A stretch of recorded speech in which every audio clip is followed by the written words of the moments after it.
Hey guys, Steve here, and welcome to part 6 of Understanding Nutrition, where we're going to be talking about nutritional periodization. Let's get into it. So in part 1, we talked about energy balance. In part 2, we talked about our macronutrients. In part 3, we touched on nutritional timing. Part 4, we've got food composition. Part 5, we were talking about how to adjust your diet. And then part 6, we're talking about nutritional periodization, about how you can create a plan for long-term nutritional success. Nutritional periodization here. We are aiming to approach our nutrition in a logical, purposeful, and organized plan. Many of us approach our nutrition and start throwing things at the wall, and hopefully that it works. But for long-term change in our body, for long-term progress in our physique, in our strength, in our performance, we need to have some sort of plan in place. Now, we're mainly talking about body composition on the challenge. So we have our 3 main goals. We're either going through weight loss, weight gain, or staying at maintenance. Now, your nutrition periodization will depend, your next choice of goal and your periodization will depend on, first and foremost, what your goal is. So are you your long-term goal trying to lose fat or build muscle? And then what you've done previously. So for example, for weight maintenance, just here in the middle, that would be suitable for someone who might be unsure of their goal or someone who's been dieting for more than 3 months. So we need to go through periods of maintenance so that we can maintain our results before we start heading up or down or changing around. Now, weight loss would be really suitable for someone who, if you're a male, over 20% body fat, if you're a female, over 30% body fat as a guide. And then for weight gain, suitable for someone who is under 10% body fat for a male or under 20% body fat for a female. But of course, your preference it takes over the most. So, if you are, let's say, 20% body fat, you're maybe in between these two, maybe 18% body fat, and your goal is still to gain weight, that goal is priority. Okay, cool. But this is a little bit of a guide about where to choose when to go through weight gain or weight loss. Let's talk about weight loss. So for long-term success in weight loss, we want to be losing about 0.5 to 1% of our body weight per week. Okay. Our duration for a weight loss phase is usually about 6 to 12 weeks. We don't want to be losing more than 10% of weight loss in one phase. So let's talk about that in a little more detail here. So some weight loss considerations. So someone who is in a weight loss phase, some things to consider is firstly, training volume sensitization. So what does this mean? Well, when we apply a training stimulus to our body, we over time adapt to that stimulus where we need to create a new stimulus. And part of that stimulation phase is to go through a bit of a deload where we decrease our training volume. So if you are in a weight loss phase, so you're eating less calories and you're training, and then you go through a deload, you are basically putting yourself in a high chance to lose muscle mass. Okay, so we do need to consider that if we are dieting for longer than 6-12 weeks, we do need to change our training program in a smart and calculated way. And if we're going through deloads while we're on a weight loss diet, that can be problematic to maintaining our muscle mass. Next is muscle loss. Now, our body will choose to lose weight any way it can, and we are trying to point it towards losing fat loss, but it's really easy for our body to lose muscle mass. Muscle mass is really expensive tissue to maintain, and the longer that we diet, the more muscle loss occurs. And that's kind of depicted in this image here. So you could see that if we're dieting for, let's say, that 2 to 3 months, our muscle mass stays the same. We lose quite a bit of fat, which is great. And then theoretically, as we progress into month 5, month 6, our fat loss slowly starts to plateau, and then our muscle loss increases. Okay, so we will start to lose muscle mass over time. When we're in a weight loss phase, we're consuming less energy, so our performance will decrease. And if we're not performing as hard as we want to, that will provide less stimulus for our muscle to grow, or at least to maintain that muscle. So these go hand in hand, muscle loss and decreased performance.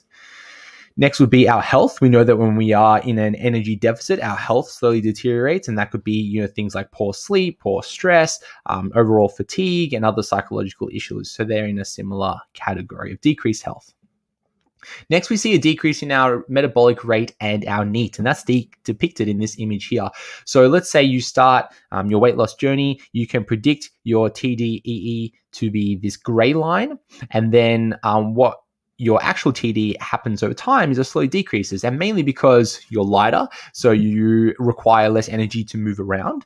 Maybe you are more efficient, so if you've been training a squat for 6, 12 weeks, you're more efficient at that squat pattern, so you require less energy to complete that squat.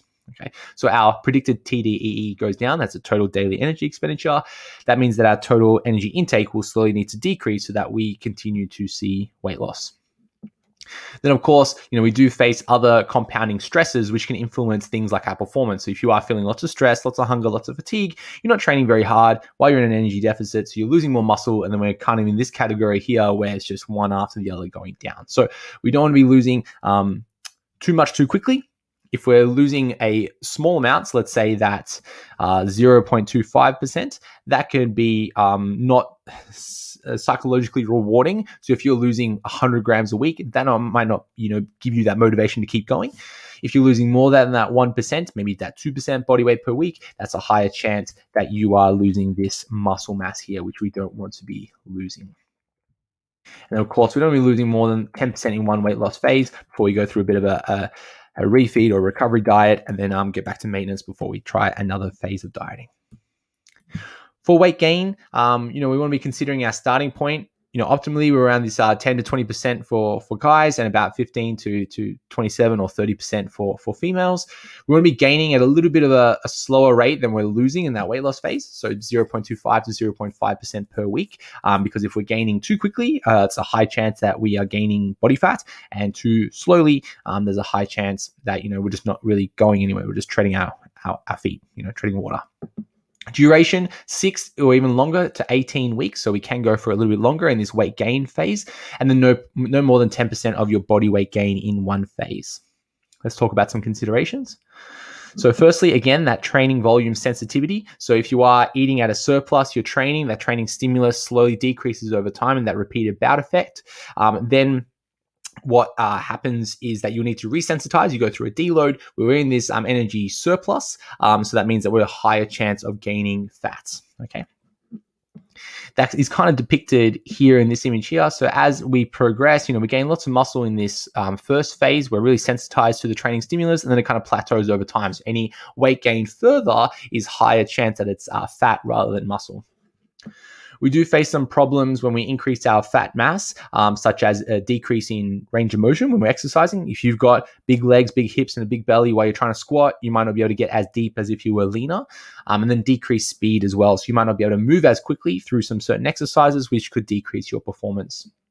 Then, of course, we've got some health effects that we all know that go along with gaining extra body fat, and then also some psychological effects. If you've been the lean guy or girl for a really long time and you're going through a weight gain phase and you start to look a little bit soft, that can lead to some poor psychological effects and affecting our confidence. Maintenance. For maintenance, we are trying to keep our body weight consistent, so we're not moving up or down. So what we want to be doing is, if anything, our body weight might fluctuate 0.5% up or down from our weight. When we're going through a phase of about 6 weeks through maintenance, and we could theoretically do it indefinitely, but of course we need to ask that question and go, well, what's our long-term goal here? What's our strategy? Are we just going to maintain 80 kilos forever, or are we going to focus on building some muscle, changing our physique, developing over time? Because when we're in this maintenance phase, we are just kind of treading water. It's really hard to see some really significant growth, some significant change. If you're a beginner, great, you can stick on maintenance and you can probably see some muscle gain and some strength gains. But heck, if you're advanced, you've been training for a couple of years and you're sticking on maintenance, you don't have enough energy to develop some muscle and grow. You're not really consuming fewer energy to see some fat loss. You're just kind of treading water. So we start to ask that question, well, what's the goal here? Are you trying to develop your physique, or are you just wanting to be healthy? And that's okay, but we need to ask those questions. Let's talk about our post-diet. So once we finish our phase of dieting, we need to then go through a phase of recovery, or some people call it a reverse diet or a refeed or something similar, where we are trying to return our calories back to maintenance. And we're doing that over a staged period, about 2 to 4 weeks, so about a month to bring ourselves back in.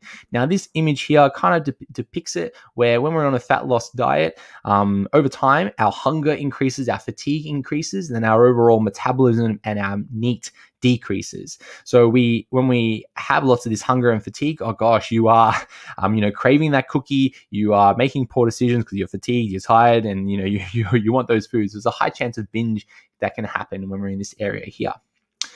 Then our overall NEAT starts to decrease, so our overall energy expenditure starts to decrease. We face problems here.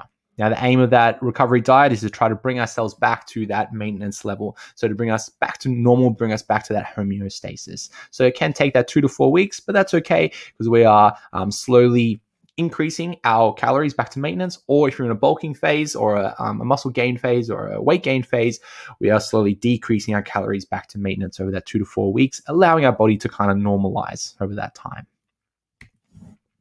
Let's talk about our nutritional phases. So for many individuals, we will cycle through a weight loss phase, or some people call it a cut, a maintenance phase, or then a weight gain phase or a bulk. But we're mainly talking about fat loss and then muscle gain. So this is theoretically what someone might go through throughout the year. So you can see here in the red, we're going through a weight loss phase. So this is maybe in a few months.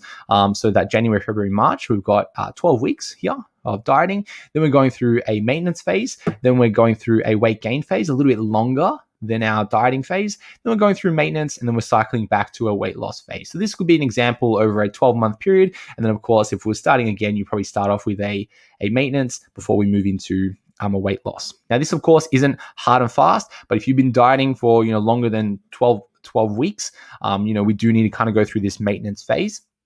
You might be saying, well, Steve, I've been dieting for the past, 3 years, and I'm totally fine. It's like, okay, well, we need to ask that question. Have you been in an energy deficit the entire time? Or have you kind of gone through these phases where you were in a slight maintenance where we're not seeing a change, and then, you're slowly edge wedging yourself down. So this is just how we can periodize our nutritional goals over time.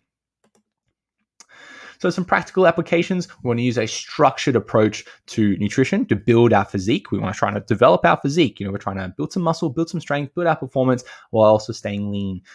We want one of 3 goals where we're going through weight loss, weight gain, or maintenance, and consider cycling through these phases every 6 to 12 weeks. So maybe you've just gone through a weight loss phase, you want to stick out maintenance for that 6 or 12 week block, and then we're going to go through a weight gain phase, or maybe you go through another weight loss phase. So we're just cycling through these phases, and each phase comes with their own unique challenges and their own unique things to look forward to. When we're doing a weight loss phase, great, we've got that 6-pack coming. When we're on a weight gain phase, oh gosh, squats, deadlifts, bench press, they're when you're lifting strong and heavy, they're fun as well. And the maintenance, just enjoying yourself and your body as it is. So each one comes with their own rewards. So that summarizes our Understanding Nutritional series here. Hope you found this series helpful. And of course, reach out to us if you have any questions about nutrition, and hopefully have a better understanding of what's going on.